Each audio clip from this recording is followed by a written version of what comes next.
leader ng Kongreso, personal na ipinarating ni Pangulong Bongbong Marcos ang 4 na mahalagang panukalang batas na nais daw niyang gawing prioridad.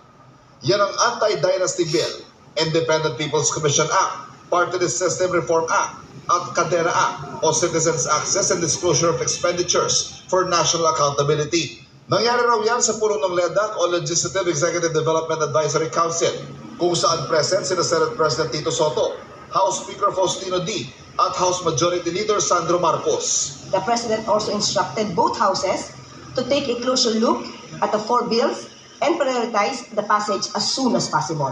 Layo ng Anti-Dynasty Bill na mapigilan ang monopolya ng mga pamilya ng mga politiko sa mga posisyon sa gobyerno at matiyak ang parehong oportunidad sa lahat para sa serbisyo publiko. Bagamat nakatakda sa saligang batas ang pagbabawal sa political dynasties, naging malaking hamon ang pagpasa ng Anti-Dynasty Bill sa mga nagdaang administrasyon, lalo't maraming mambabatas ay mula sa mga pamilya ng mga politiko.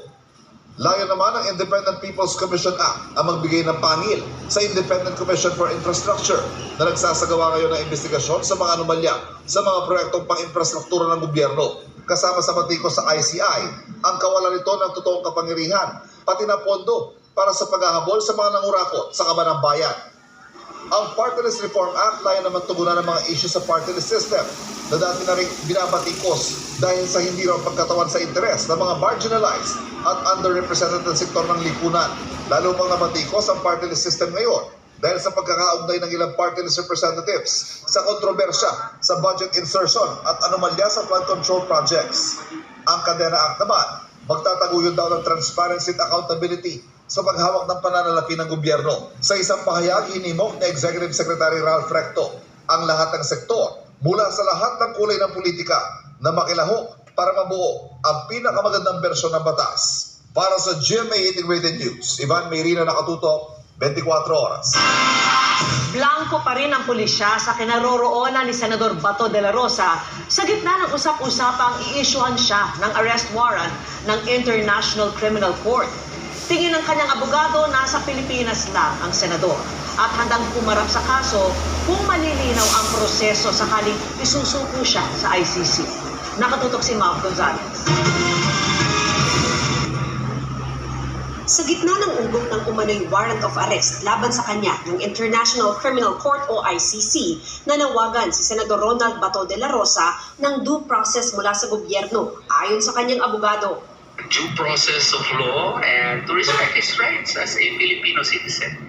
He wants a clear-cut guidelines from our Philippine government, including the Supreme Court, as to what would be the rights of a person, Filipino national at that Filipino citizen, with respect to ICC processes in the light of the fact na hindi na po tayo miyembro since March 17 of 2019. Ayon kay Atty. Israelito Torion, sakali kasing isusurrender si De La Rosa sa ICC, gusto niya malaman kung paano ang proseso lalo't walang batas ang Pilipinas ukol dito.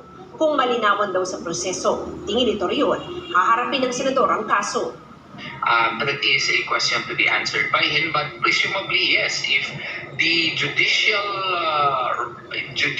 processes would be clarified, no, as to what would be his rights if he would be surrendered. Kasi surrender and extradition, wala tayong batas, wala tayong IRR on surrender. Bakit mo dakpin? Tingin ni Torion, hindi naman tiyak na naglabas na ng arrest warrant dahil nasa appeals chamber pa ang kaso ni dating Pangulong Rodrigo Duterte. Nanindigan din siyang walang basihan para isurrender ng Pilipinas si De La Rosa sa ICC. Tingin din ni Torion, nandito lang ang senador sa Pilipinas. Hindi pa raw niya ito nakakausap mula nang lumutang ang umano'y arrest warrant laban sa senador, pero may komunikasyon daw siya sa asawa at mga anak nito.